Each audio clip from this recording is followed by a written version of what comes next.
Siya rin ay hindi nakapaghatid ng laptop na nagkakahalaga ng 9 billion para sa mga programa ng e-learning ng DepEd na tila isang napakalaking pagkukulang sa panahon na lumalalang pangangailangan para sa mga kagamitan ng edukasyon.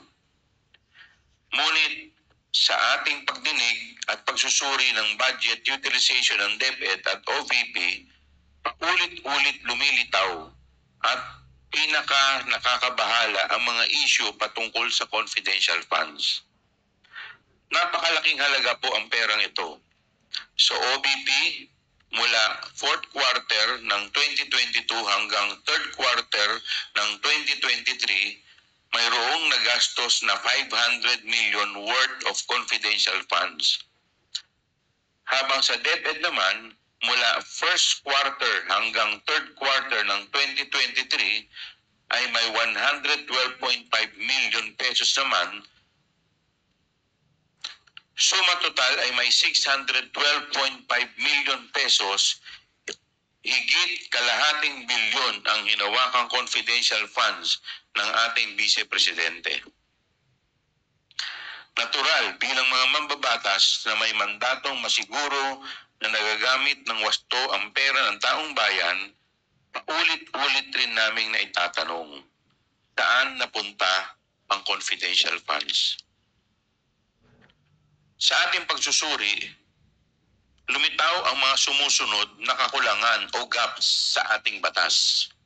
Number 1, ang halaga ng Fidelity Fund para sa Special Disbursing Officers or SDO ay napakababa kumpara sa pondo na kanilang hawak. Tulad ni SDO Gina Acosta na may approved amount of bond na 8 million pesos, pero ang kanyang amount of accountability ay 500 million pesos. Si SDO Edward Fajarda naman ay may approved amount of bond na 4 million pesos, pero ang kanyang amount of accountability ay 50 million pesos.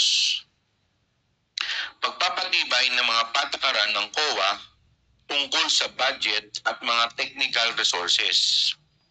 Pangatlo, nakakabahala rin ay tila walang maayos na sistema o paraan upang masiguro o ma-check o audit ng COA na nasa wasto ang paggasta ng mga confidential funds.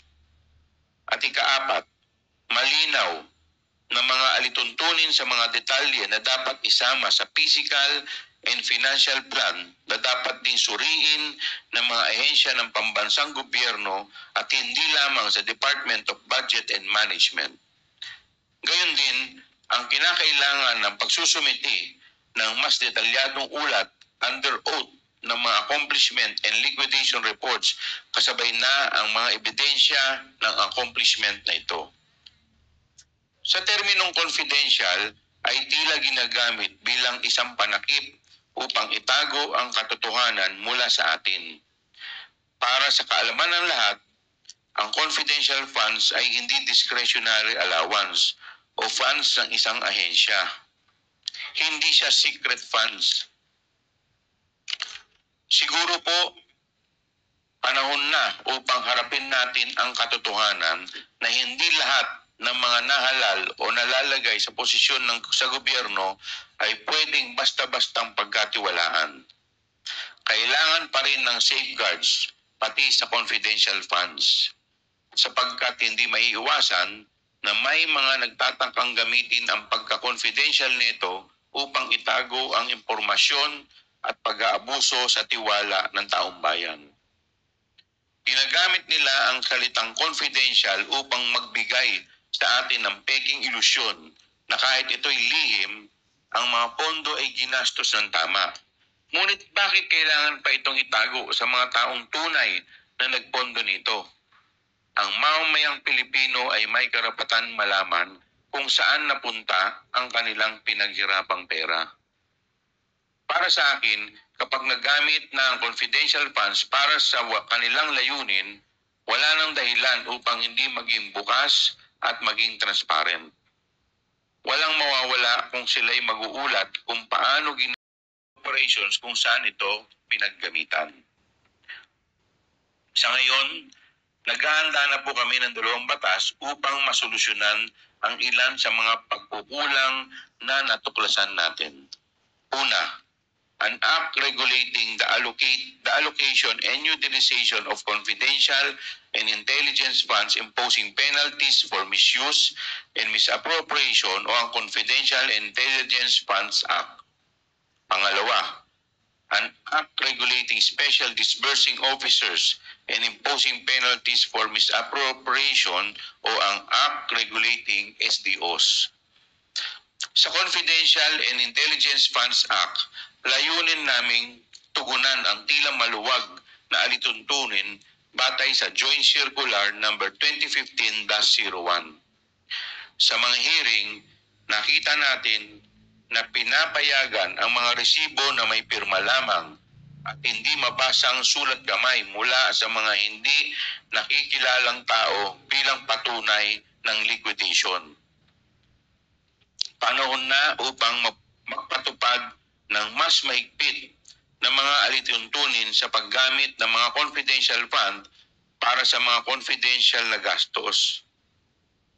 Bagamat mahalaga ang mga confidential funds para sa pambansang seguridad, dapat itong balansehin sa tungkulin ng gobyerno na protektahan ang paggamit ng pampublikong pondo at ipatupad ang kinakailangang pagbabago sa batas, kaya taimtim naming hinihiling ang pag-aproba ng panukalang batas na ito.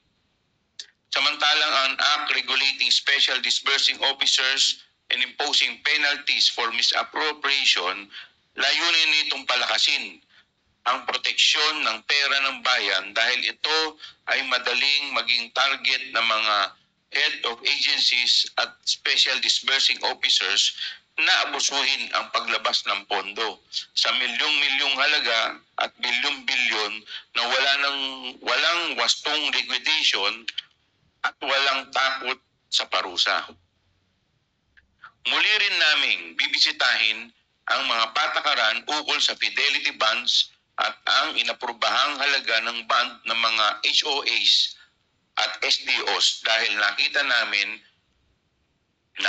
natin kung gaano kalaki ang pagkakaiba nito na tila nawawala na ang kabuluhan, ang layunin ng pagpapataw ng bond mula sa simula.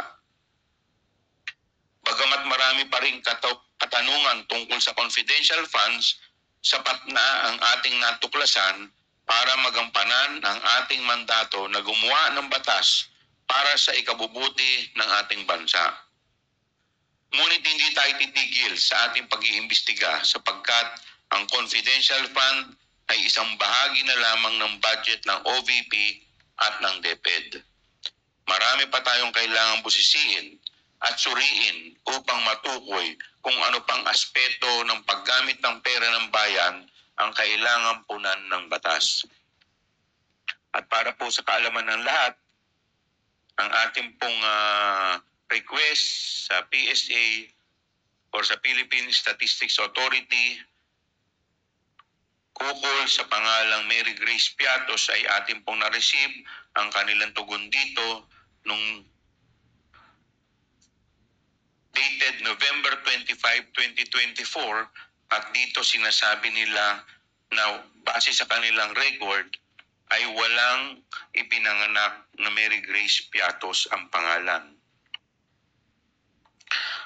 Alinsunod dito, tayo po ay sumulat upang isumite ang 677 pang pangalan na nakalagay sa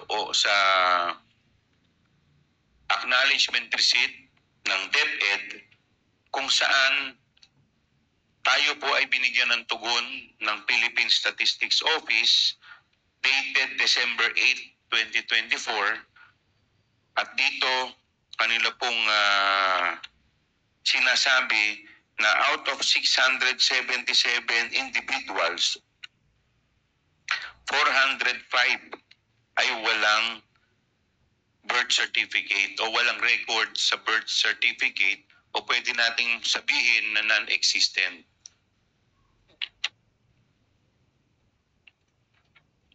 So nandito po ang